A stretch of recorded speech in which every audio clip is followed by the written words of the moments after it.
Also at 5:30, a South Florida judge has to decide if an attempted murder case should be dismissed because the accuser was killed. That accuser was the main witness to the original crime. And Local 10's Derek Shore is live from Miami to explain that connection between these cases. Derek.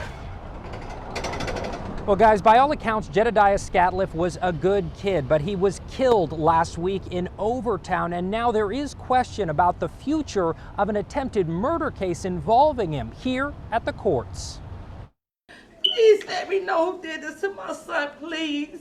A mother begging for answers as to why her 18-year-old son, Jedediah Scatliff, a recent high school graduate, was gunned down a week ago today in the Overtown area as he attended a wake. They took my son away from me. 18 years. His mother, beside herself. It actually turns out someone had tried to kill Scatliff some months back. He identified his classmate, 16-year-old Edtwan Bailey, as the one who shot him back in September for unknown reasons. Bailey placed under arrest, but now he could go free. The state has no evidence.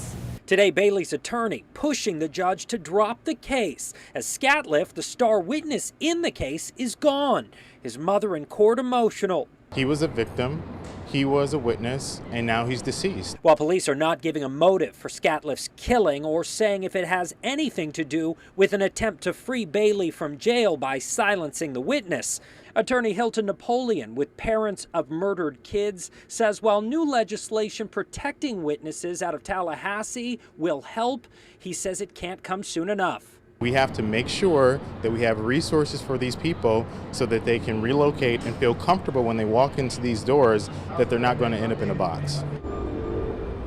So today a judge did not make a decision, instead putting off making that decision whether or not Bailey will continue to face those charges. As for the killing of Scatliff, still no arrests made, and again, police not saying why they believe he was killed or if it had anything to do with making sure he didn't testify in Bailey's case.